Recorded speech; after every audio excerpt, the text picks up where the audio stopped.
नमस्कार, मैं हूं राहुल सिंह सोलंकी। विमर्श के इस यूट्यूब चैनल पर आप सभी का स्वागत है। आज विषय तो बहुत सारे थे, लेकिन एक ऐसा विषय जो कई दिनों से चर्चा में बना हुआ है और जिस पर निराधार और अकारण विमर्श खड़ा करने की कोशिश की जा रही है, उस पर बात करूंगा। तुलसीदास जी द्वारा रचित रामचरितमानस की कुछ पंक्तियों को लेकर पिछले कुछ समय से जारी विवाद ने अब तूल पकड़ लिया है, या यूं कहें कि विरोध के नाम पर नीचता की पराकाष्ठा पार की जा रही है। पहले समाजवादी पार्टी के नेता स्वामी प्रसाद मौर्य ने सरकार से यह मांग की कि इस रचना से कुछ पंक्तियों को बैन किया जाए या फिर यह पूरी रचना ही बैन कर दी जाए। फिर लखनऊ में समाजवादी पार्टी और ओबीसी महासभा के द्वारा स्वामी प्रसाद मौर्य के समर्थन में पवित्र मानस की प्रतियों को जलाया जाता है। हालांकि बाद में स्वामी प्रसाद मौर्य ने यह कहा कि जिन्हें जलाया गया वह मानस की प्रतियां नहीं थी, लेकिन आप सभी को विरोध के नाम पर ऐसा निकृष्ट आचरण देखने को कहीं नहीं मिला होगा, और इसके लिए समर्थकों से ज्यादा स्वामी प्रसाद मौर्य जिम्मेदार है। वह नीचे गिरने के क्रम में 7 पाताल लोक की अवधारणा को झुटलाकर 8वें तक पहुंच चुके हैं और इनके नैतिक पतन की गिरावट लगातार जारी। यह कुत्सित मांग बताती है कि कोई भी बहस जो विवेक के धागे से बंधी हुई ना रहे, वह किस नकारात्मक स्थिति तक पहुंच सकती। विवाद शुरू हुआ बिहार के शिक्षा मंत्री और आरजेडी के विधायक चंद्रशेखर के इस बयान से कि रामचरितमानस के कुछ दोहे समाज के कुछ खास तबकों के खिलाफ है। उन्होंने कहा कि मानस के उत्तरकांड में लिखा है कि नीच जाति के लोग शिक्षा ग्रहण करने के बाद सांप की तरह जहरीले हो जाते। यह नफरत को बोने वाले ग्रंथ, एक है मनुस्मृति, दूसरा रामचरितमानस, और तीसरे में जिसकी चर्चा उन्होंने की है वह है गोलवलकर की बंच ऑफ थॉट। यह सभी देश और समाज को नफरत में बांटते हैं। तो चंद्रशेखर जी के लिए मैं केवल इतना ही कह सकता हूं कि जाकी रही भावना जैसी, प्रभु मूरत देखी तिन तैसी। जिनकी निंदा और आलोचना करने की आदत बन गई हो, दोष ढूंढने की आदत बन गई हो, वो हजारों गुणों में भी केवल दोष को ढूंढेंगे। राम और रामचरितमानस का विरोध करने वाले ना तो चंद्रशेखर और ना ही स्वामी प्रसाद मौर्य पहले व्यक्ति हैं। हमारे देश में तो भगवान राम तक को काल्पनिक बताया गया। राम मंदिर के विरोध में सुप्रीम कोर्ट में हलफनामे तक दिए गए, कार सेवकों पर गोलियां चलवाई गई। तो क्या हुआ, किसने करवाया, यह सबको पता है, मैं वापस पीछे नहीं जाऊंगा। तो दलितों को, पिछड़ों को हिंदू समाज से अलग रखने की चाह रखने वाले, जाति की राजनीति करने वाले आज मानस को दलित विरोधी बताते घूम रहे हैं, और कुछ लोग इसे स्त्री विरोधी भी बता रहे हैं।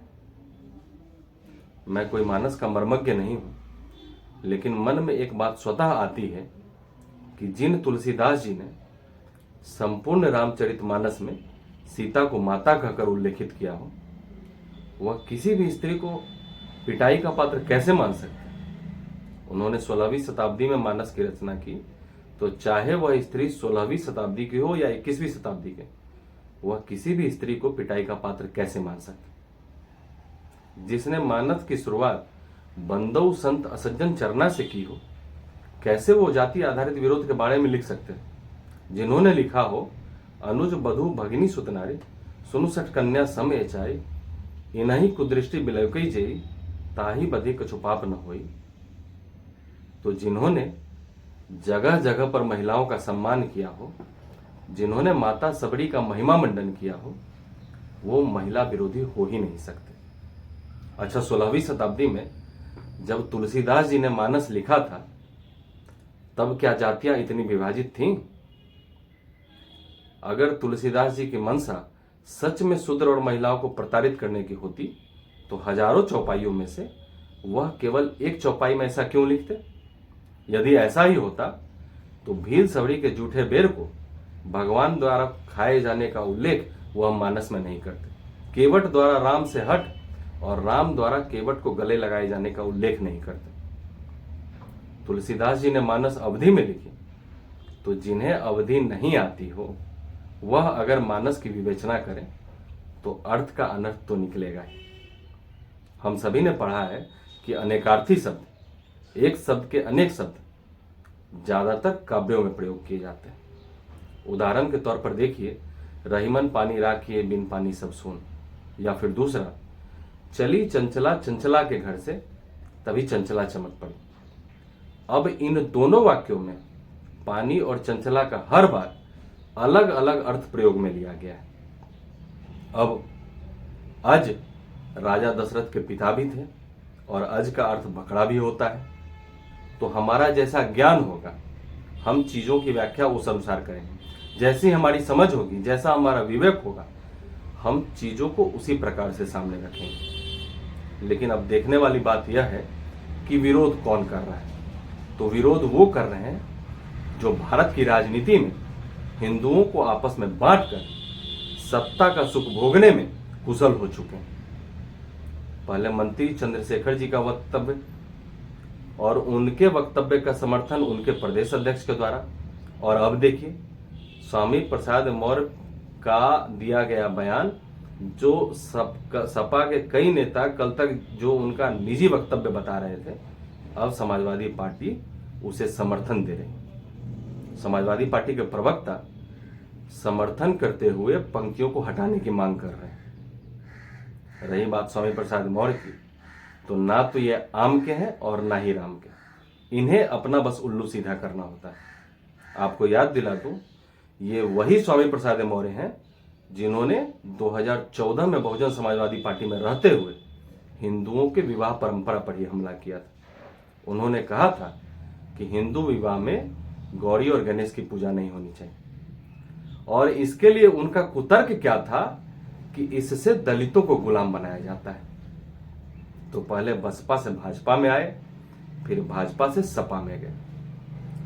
तो दूसरा पॉइंट ऑफ व्यू देखें, जो राजनेता अपने पार्टी के प्रति निष्ठावान और वफादार नहीं हो सकता, वह अपने लोगों के प्रति तो कर्तव्यनिष्ठ हो ही नहीं सकता।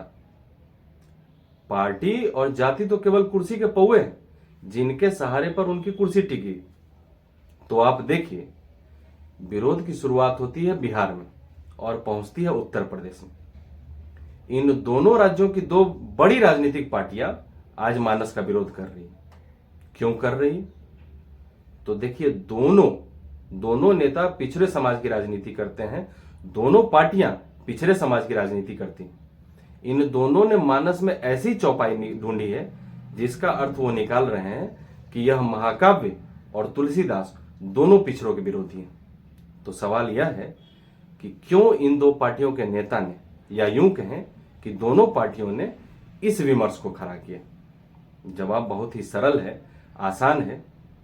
इन्होंने मानस के धार्मिक और आध्यात्मिक महत्व को समझने की बजाय बड़ी ही कुशलता से इसके राजनीतिक महत्व को समझा है। ये जानते हैं कि 2024 लोकसभा से पहले भव्य राम मंदिर बनकर खड़ा हो जाएगा, महाकाल लोक खड़ा हो चुका है, काशीनाथ कॉरिडोर बन चुका है। ऐसे में केंद्र की वर्तमान सरकार के खिलाफ लोगों को लामबंद करने के लिए इनके साथ कोई विमर्श खड़ा नहीं हो पा रहा है। किसान आंदोलन, 370, सीएए का विरोध, यह सभी इनके लिए आत्मघाती गोल साबित हो चुके हैं।